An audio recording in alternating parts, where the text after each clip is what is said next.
Selamat berjumpa lagi para siswa, khususnya kalian yang duduk di kelas 2 SMA semester 3. Pada pelajaran fisika kali ini, kalian akan mempelajari tentang hukum kekekalan momentum. Dalam kehidupan sehari-hari, sebenarnya banyak hal yang berkaitan dengan pelajaran yang akan kita bahas ini. Tetapi mungkin banyak di antara kalian yang belum menyadarinya. Nah, untuk memahami hukum kekekalan momentum dan untuk mencari hubungan hukum tersebut dengan apa yang kalian alami sehari-hari, marilah kita perhatikan pelajaran berikut ini.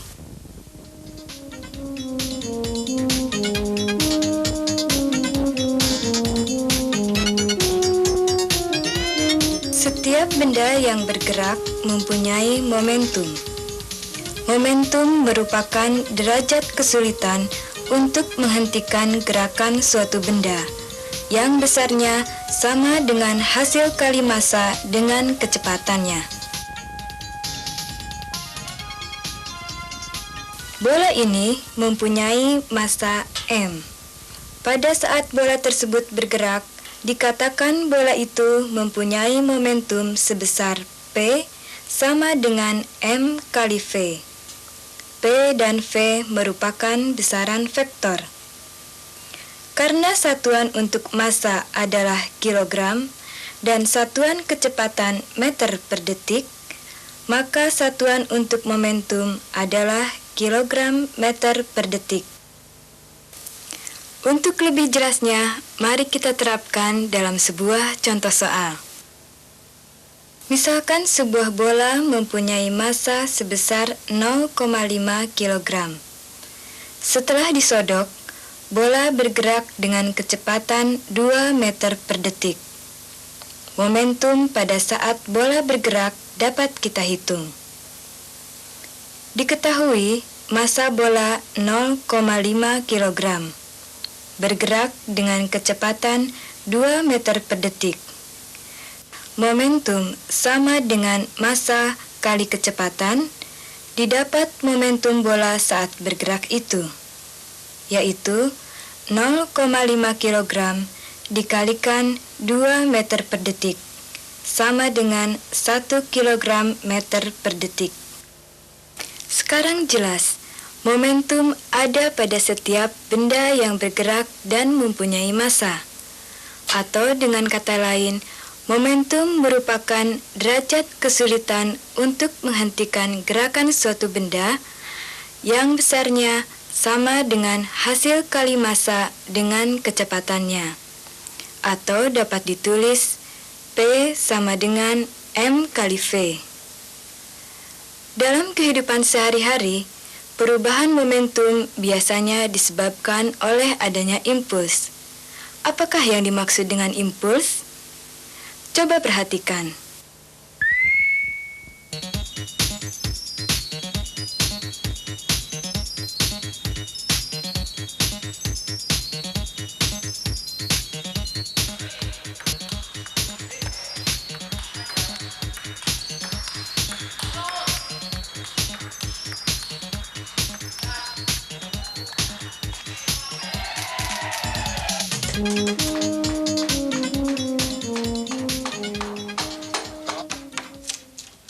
Pada peristiwa ini, tentunya kalian tahu bahwa paku tertancap pada papan karena mendapat impuls dari pukulan martil. Sodokan stik biliar, ayunan pemukul pingpong, serta ayunan martil dipengaruhi oleh gaya yang bekerja pada selang waktu tertentu. Oleh karena itu, impuls dapat dituliskan sebagai berikut. Impuls sama dengan F kali delta T, di mana F adalah gaya dan delta T adalah selang waktu gaya itu bekerja. F dan I merupakan besaran vektor. Sekarang kalian telah memahami tentang impuls dan momentum. Selanjutnya, mari kita pelajari bagaimana impuls merubah atau mempengaruhi momentum. Bola ini mula-mula diam. Benda yang diam kecepatannya 0. Berarti bola ini momentumnya 0. Karena diberi impuls oleh stik, bola bergerak dengan kecepatan v. Berarti sekarang momentumnya tidak sama dengan 0 lagi. Dengan kata lain, setelah diberi impuls, bola bergerak. Pada saat bergerak itulah bola mempunyai momentum.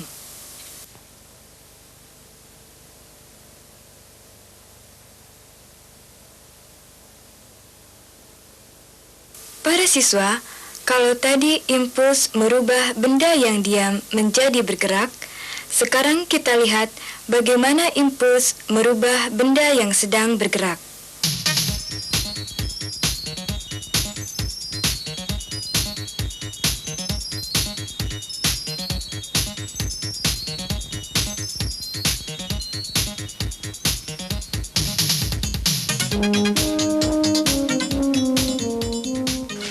Untuk lebih jelasnya, kita terapkan dalam contoh soal berikut. Sebuah bola yang masanya 0,25 kg bergerak dengan kecepatan 40 meter per detik. Bola tersebut ditendang searah dengan gerakan bola sehingga kecepatannya menjadi 50 meter per detik. Berapakah impuls tendangan kaki? Jika bola ditendang dengan gaya 100 Newton, berapa lama bola menyentuh kaki? Dari soal tersebut, kita ketahui massa bola adalah 0,25 kg. Kecepatan mula-mula 40 meter per detik. Kecepatan bola setelah ditendang 50 meter per detik. Ditanyakan impuls tendangan. Ingatlah, impuls sama dengan perubahan momentum.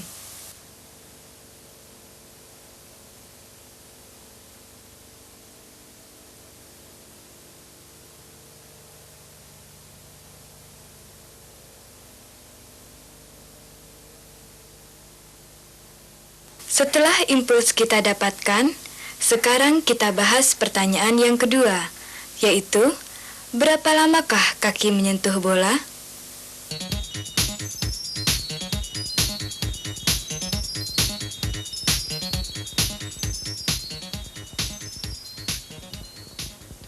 Karena pengaruh gaya F, maka bola yang masanya M, kecepatannya berubah dari V0 menjadi V.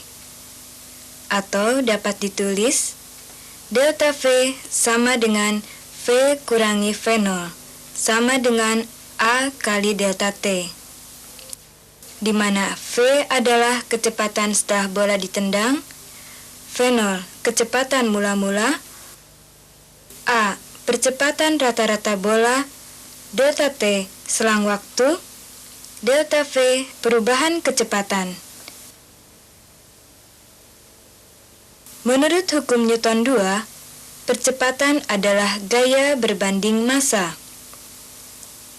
Jika dua persamaan itu disubstitusikan, maka akan didapat mv adalah momentum setelah tumbukan. mv0 momentum mula-mula. Berarti mv kurangi mv0 adalah perubahan momentum. Sedangkan F kali delta T adalah impuls. Dengan kata lain, perubahan momentum sama dengan impuls. Maka, selang waktu kaki menyentuh bola dapat dicari.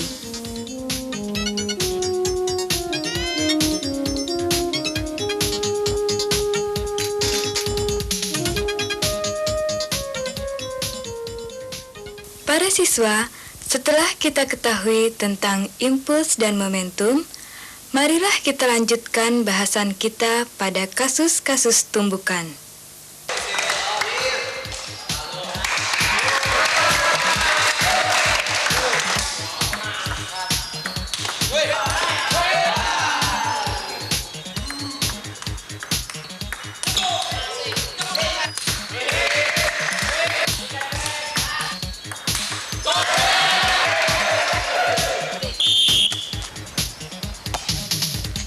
Sebuah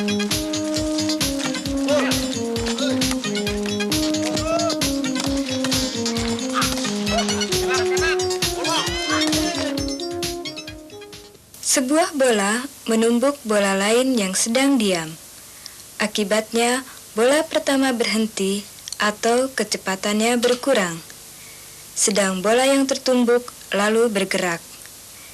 Ini berarti momentum bola pertama berubah, sedang bola yang tertumbuk memperoleh momentum. Jadi, momentum dari suatu benda dapat berpindah ke benda lain.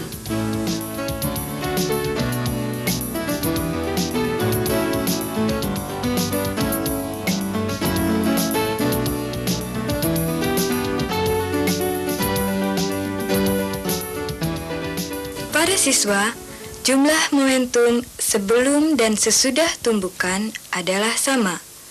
Hal ini dapat dibuktikan dengan percobaan berikut. Bola A, masanya MA, kecepatannya VA. Bola B, masanya MB, bergerak dengan kecepatan VB. Bola A menumbuk bola B. Gaya F berasal dari A, bekerja pada B. Sedangkan gaya F aksen berasal dari B, bekerja pada A. Setelah bertumbukan, kecepatan B bertambah. Hal ini disebabkan oleh gaya F yang berasal dari A tadi. Kecepatan bola A berkurang oleh gaya F aksen yang berasal dari B. Ini berarti bola A dan B mengalami perubahan momentum. Perubahan ini disebabkan oleh impuls yang terjadi saat kedua bola bertumbukan.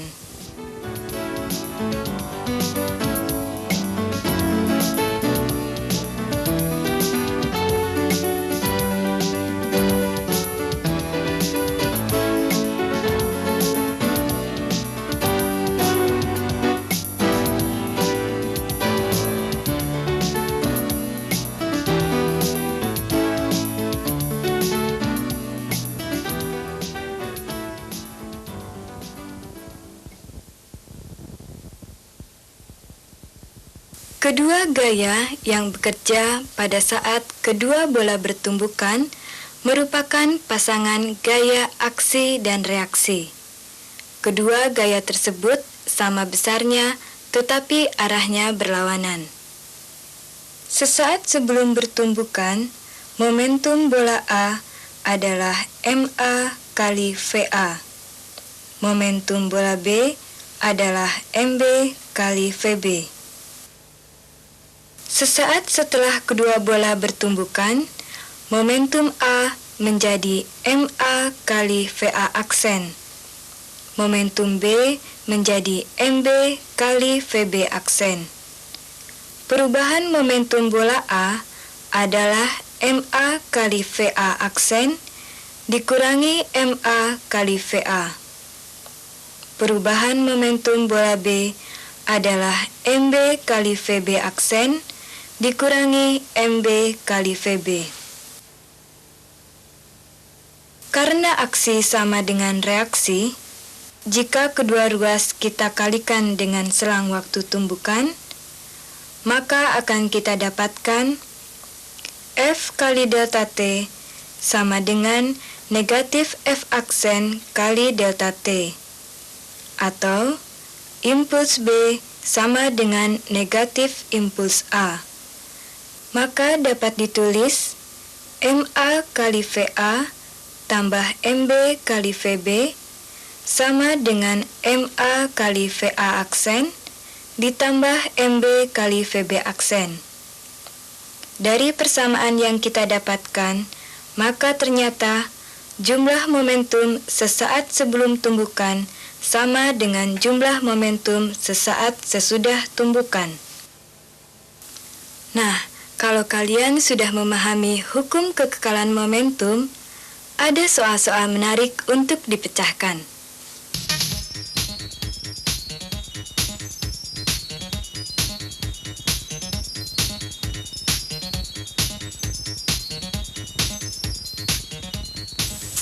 Pada peristiwa ini, diketahui massa orang 60 kg, menembak dengan senapan yang massanya 3 kg dan massa peluru 0,03 kg.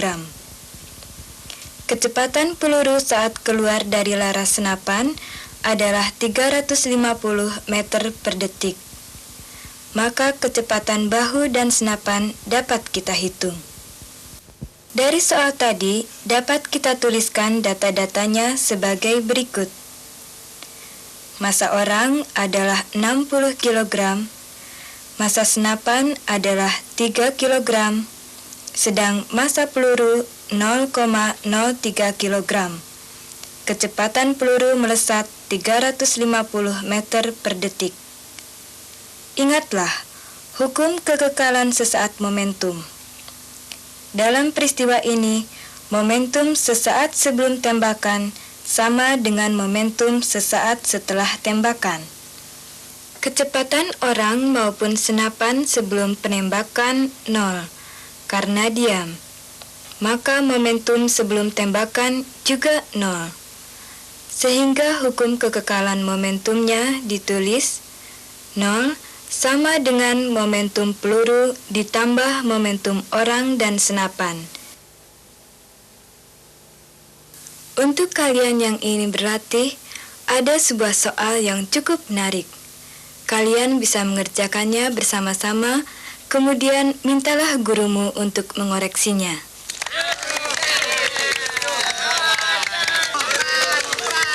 Seseorang naik skateboard dengan kecepatan 2 meter per detik. Massa skateboard 2 kg. Massa orangnya 50 kg. Kemudian orang itu melompat dengan kecepatan 6 meter per detik. Pertanyaannya adalah, berapa kecepatan skateboard sesaat orang itu melompat?